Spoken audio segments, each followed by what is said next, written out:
You have probably already done this. Opened Zillow late at night, looked at prices, and just stared at the screen, wondering what on earth is going on. Here is the part that nobody on the internet will actually say out loud. The bank already told you that you are approved. Your real estate agent is texting you listings. Your parents are asking when you are finally going to buy a place. Everyone around you is smiling and nodding like this is totally fine. But somewhere in the back of your mind, you know something does not add up. You are making decent money. You have been responsible. You have saved. And yet every house that does not look like it is being held together by duct tape and optimism costs at least $400,000. The kitchen has laminate countertops from 2003. The carpet is that particular shade of beige that says we stopped caring in 1997. There is fake wood paneling in the basement, and the listing agent has the actual audacity to call it a starter home. And you are sitting there wondering what you are missing. Nothing. You are missing nothing. The math is just broken, and today I'm going to show you exactly how broken it is. Because here's the thing. Nobody involved in selling you a house has any reason to tell you the truth. The mortgage broker gets paid when you close. The agent gets paid when you close. Even the bank gets paid when you close. The only person in that entire process whose financial future depends on you making a smart decision is you. So let us actually run the numbers. Not the bank's numbers, the real ones. Quick note before we get into it. I am not a financial advisor. This is educational content, not financial advice. For major financial decisions, always consult a qualified professional. Okay, now let us get into it. The median household income in America right now is $83,730. Sounds decent, right? Solidly middle class. The kind of number where you would expect to be able to afford a normal house in a normal neighborhood. Here is the problem. The median home price in America is around $415,000. So we are asking people who make $83,000 a year to buy homes that cost 5 times their annual income. If that sounds insane to you, good, it is. But everyone keeps telling you it is fine.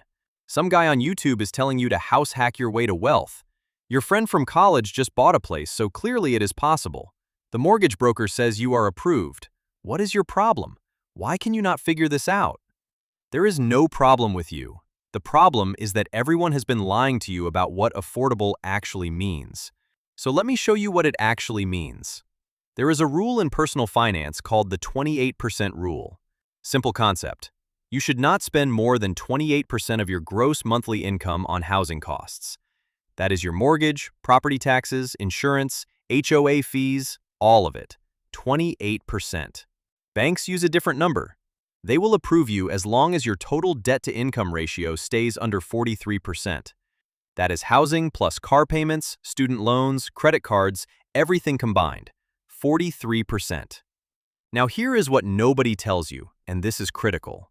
There is a massive gap between what the bank will approve and what you can actually afford without wrecking your life.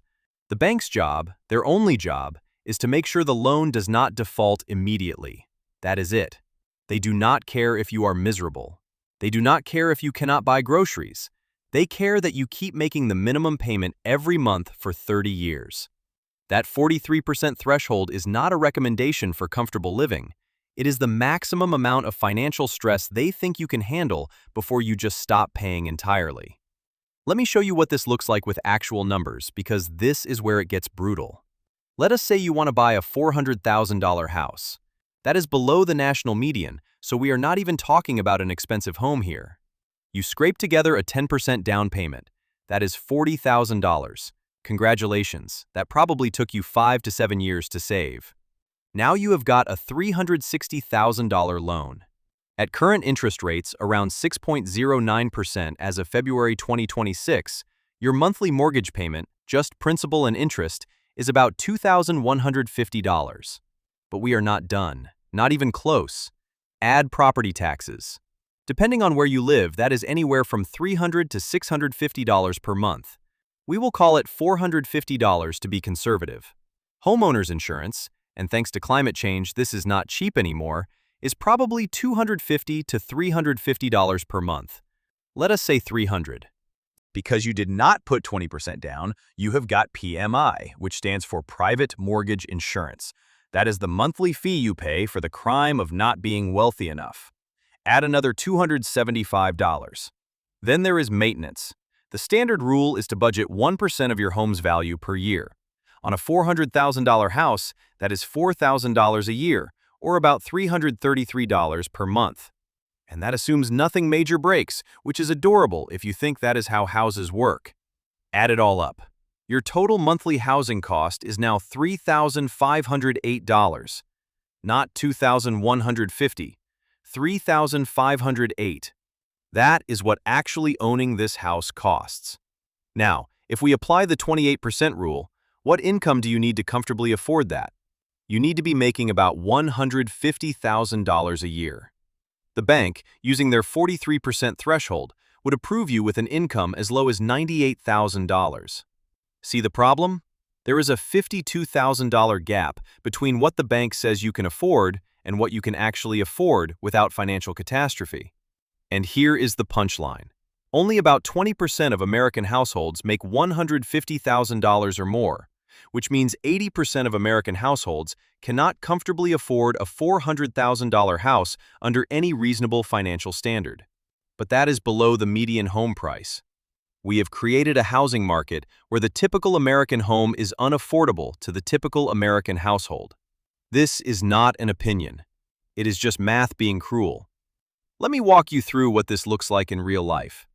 A household making $80,000 combined, roughly the median, saves up 5% for a down payment on a $400,000 house. They get approved because their income just barely fits under the bank's 43% threshold. They move in. They feel like they have made it. Here is what actually happens. Their total housing cost is $3,191 per month. That is 47.9% of their gross income. After taxes, their $80,000 becomes about $4,667 per month in take-home pay. Their housing payment eats $3,191 of that. That leaves $1,476 for everything else. Now add utilities, groceries, a car payment, insurance, gas, student loans, and health insurance premiums. That is about $2,482 in monthly expenses before housing. They have $1,476. They are over $1,000 short every single month before clothing, medical bills, entertainment, or savings. The bank said they could afford this house. The math says they absolutely cannot. Every unexpected expense becomes a crisis. The car needs brakes. That is $800 on a credit card. The HVAC dies in July. That is $5,000 financed at 24% interest. This is what being house poor actually means. You technically own a home, but you cannot afford to live in it, maintain it, or enjoy it. Now let me show you the flip side, what comfortable actually looks like. A household earning $200,000 per year buys a $500,000 house with 20% down, which eliminates PMI entirely. Their monthly housing costs are about $3,770, which is just 22.6% of their gross income, well under the 28% guideline. After taxes, housing, all regular expenses, a $2,500 monthly retirement contribution, and $500 into an emergency fund, their budget balances. They have breathing room. That is what comfortable looks like. And it requires being in the top 10% of American earners for a house that is only 20% above the national median. Think about that for a second. And here is where it gets even more interesting. That $500,000 buys you completely different realities depending on where you live. In San Francisco, $500,000 gets you a 600-square-foot studio condo. The HOA is probably $500 a month. Someone in the unit above you plays the drums at 2 in the morning. In Los Angeles, you might get a one-bedroom in Koreatown, not Beverly Hills, not Santa Monica, Koreatown. In Austin, $500,000 gives you a choice. A downtown one-bedroom, or drive 20 minutes outside the city and get a brand new 5-bedroom house with a yard. In Atlanta, $500,000 gets you a 4-bedroom home in a good school district with hardwood floors and a 2-car garage. In Cleveland, $500,000 is straight-up luxury. You are talking about a 4,000 square foot historic home in one of the best neighborhoods in the city. The income required to buy a median home in San Jose is $451,760. In Cleveland, it is $63,611. That is an 8 times difference within the same country. The housing market is not broken uniformly. It is broken in completely different ways depending on your zip code. So where does this leave you?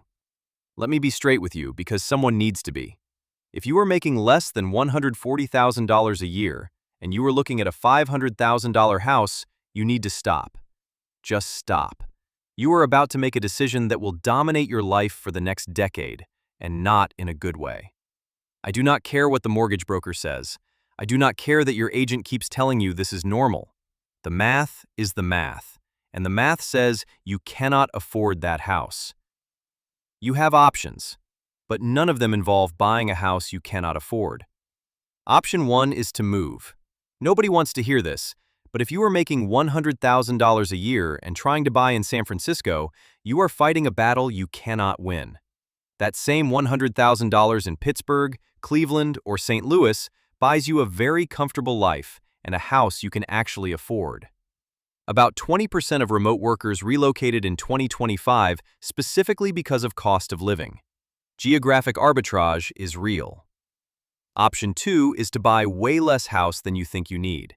If you can comfortably afford $300,000, but everything in your market is $500,000, you accept a longer commute, a smaller space, or a less trendy neighborhood.